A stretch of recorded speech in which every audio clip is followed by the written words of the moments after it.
네, 정신의 뉴스 브런치 듣고 계신 지금 시각 10시 30분 넘어서고 있습니다.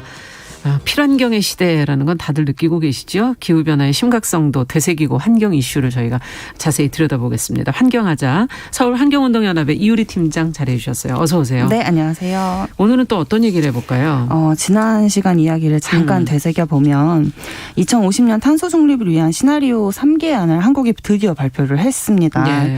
그리고 또 이제 작년 연말에 2050년 탄소 중립하겠다라고 정부가 선언을 하고 난 이후에 약 8개월 만에 이행 계획이 나온 건데요. 네. 이 3개의 안 중에 2개의 안이 탄소가 존재하는, 즉 탄소 중립을 안 하는 탄소 중립 시나리오를 발표해서 문제가 심각하다는 이야기 전해드렸었는데요. 오늘 전해드릴 이야기는 2050년 탄소 중립을 위해 꼭 존재해야 하는 2030년 NDC에 대한 이야기 가져왔습니다. 네, 어렵네요. 갑자기 마지막에 2030년 2030 NDC는 네. 또 뭐예요? 맞습니다. 이게 사실 이제 풀어주세요. 기사에서도 NDC라고 표현을 많이 해가지고 이걸 좀 풀어보려고 하는데요. NDC는 직역을 하면 국가 결정 기여라고 하고요. 좀 풀어서 이 이야기를 말도 하면 어려워요. 네, 네.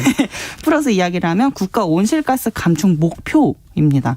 즉 2030년까지 국가별로 온실가스 감축 목표치가 어떻게 되느냐를 이야기한 것이 바로 2030년 NDC라고 보시면 되겠어요. 네. 그래서 이제 뉴스나 이제 이런 보도를 통해서도 많이 NDC라는 용어가 나오기 때문에 이거는 꼭 알아두시면 좋을 것 같습니다. 그러네요. 일단 한국이 파리 협정에 의해서 2030년까지의 국내 온실가스 감축 목표를 정해서 국제사회에 이렇게 이행하겠다라고 약속을 해야 되는 게 있어요. 예. 그렇기 때문에 이 2030년 국가 온실가스 감축 목표, 이 NDC를 정하는 것입니다. 네, 그러니까 2050년까지는 그렇게 되려면 사실은 해마다 목표가 있어야 되는 거고 세부적으로 또 10년 단위로도 사실 목표가 생겨야 되는 그렇죠. 건데 맞습니다. 그 중에 이제 가까운 2030년의 목표치를 구체적으로 정해야 된다. 네. 지금 그런 얘기신 것 같아요. 맞습니다. 예.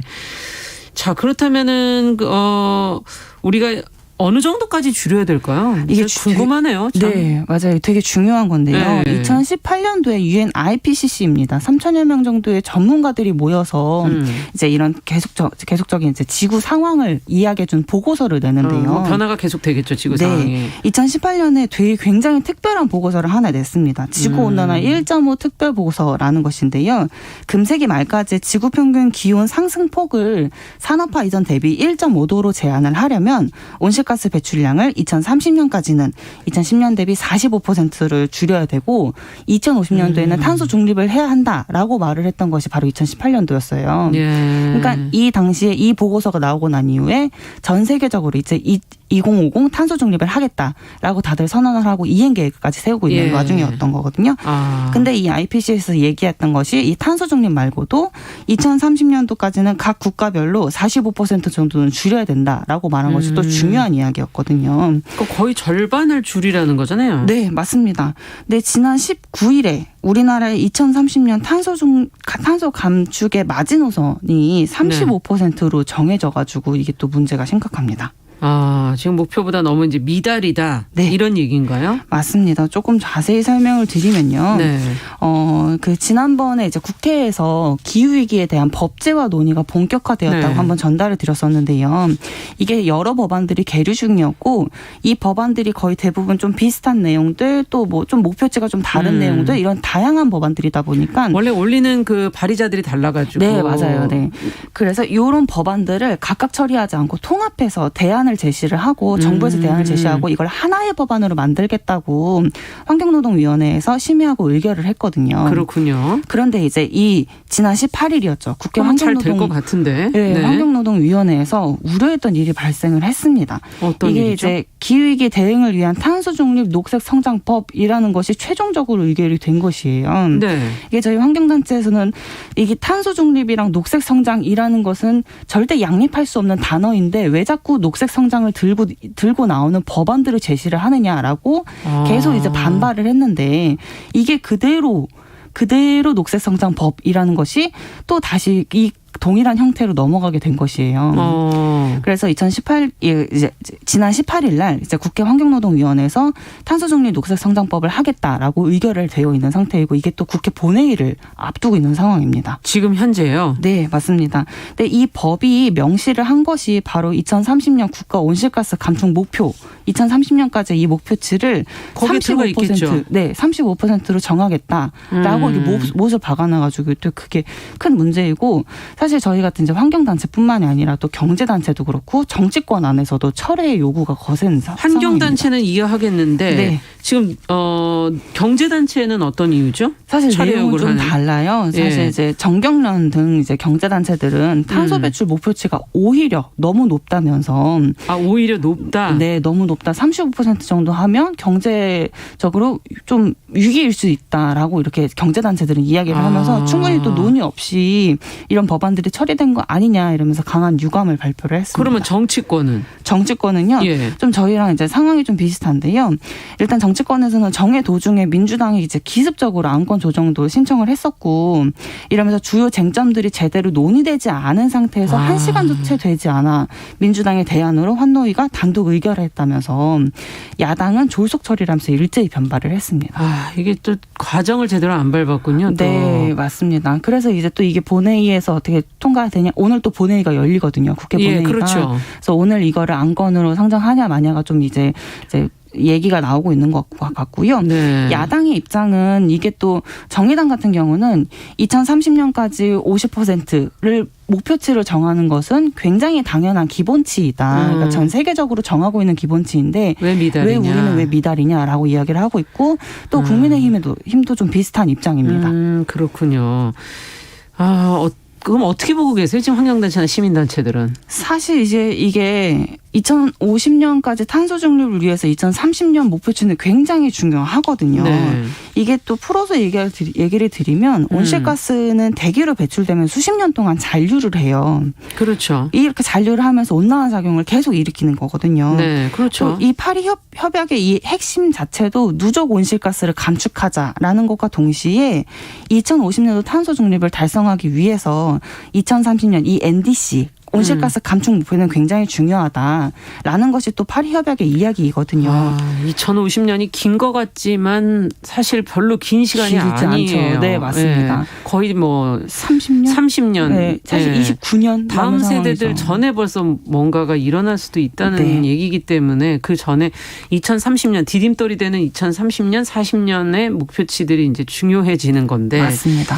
누적 온실가스 감축이라는 거는 지금까지 온실가스가 있는데 그거에 계속 지금 계속 누적되고 있는 거 아니에요? 온실가스라는 것 자체가? 네. 매년마다 저희가 한 7억 톤 이상의 온실가스를 계속 배출을 하고 있는 상황인데 이렇게 계속 이 온실가스 배출치를 유지를 하게 되면, 그러니까 즉 이제 2030년도까지는 예를 들면 50% 줄이겠다. 그리고 2050년도 탄소 중립하겠다라고 해서 그게 그냥 되는 건 아니라는 거죠. 그러니까 즉 단계별로 돼야 되는 목표치도 굉장히 중요한 거고 누적 온실가스도 지난 배출됐던 양들도 흡수해야 되는 목표치가 분명히 존재를 해요. 근데 그런 목표치도 없고 어떤 계획도 없는 상태인데 이게 2030년도 목표치도 굉장히 부실한 상황으로 나와버리게 된 상황입니다.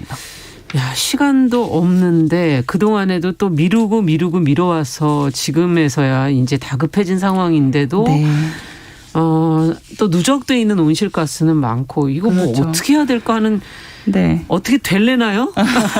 2050년에? 네, 정말 이렇게 울지 못해 웃는 상황인데요. 사실 이제 일본 같은 경우는 2030년 온실가스 감축 목표치를 46% 정도로 정했고 일본은? 네.